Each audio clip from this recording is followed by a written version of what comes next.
இன்றைய தினம் பாண்டியன் ஸ்டோர் சீரியலை பார்த்தீங்கன்னா மீனாவுக்கு மயில் போன எடுத்து கர்ப்பமாக இருக்கிறத சரவணன் கிட்ட கோவிலில் வச்சு சொல்லலாம் என்று முடிவெடுத்திருக்கிறேன்னு சொல்கிறார்.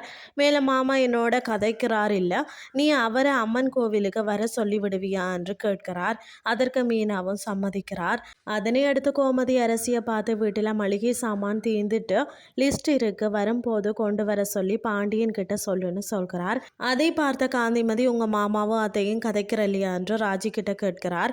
அதற்கு ராஜியும் கதைக்கிறலன்னு சொல்கிறார். பிறகு காந்திமதி கோமதியை பார்த்து நீயும் மாப்பிளையும் பேசுறது இல்லையா என்று கேட்கிறார். அதற்கு கோமதியும் நடந்த எல்லாத்தையும் சொல்கிறார். மறுபக்கம் மீனா சரவணனுக்கு போன் எடுத்து நான் உங்ககிட்ட கொஞ்சம் பேசணும், கோவிலுக்கு வர முடியுமா என்று கேட்க சரவணனும் அதற்கு சம்மதிக்கிறார். அதனை அடுத்து மீனா மயிலுக்கு சரவணன் கோவிலுக்கு வந்துடுவார் என்ற விஷயத்தை சொல்கிறார். பிறகு கோவிலுக்கு போன சரவணனை மயிலை பார்த்த உடனே கோவப்படுகிறார். பிறகு மயில் சரவணன் கிட்ட நான் சொல்லித்தானே மீனா உங்களை வர சொன்னான்னு சொல்கிறார். அதை கேட்ட சரவணன் பொய் சொல்றது நாடகம் போடுறதை இப்போ வரைக்கும் நிப்பாட்டவே இல்லையா என்று கேட்கிறார். அதனை அடுத்து மயில் நான் கர்ப்பமாக இருக்கிறேன் என்று சொல்கிறார். அதை கேட்ட சரவணன் அது என்னோட குழந்தை இல்லைன்னு சொல்கிறார். இதுதான் இன்றைய நாளுக்கான எபிசோட். அடுத்த எபிசோட்ல என்ன நடக்க போகுதுன்னு சொல்லி பொறுத்திருந்து பார்க்கலாம்.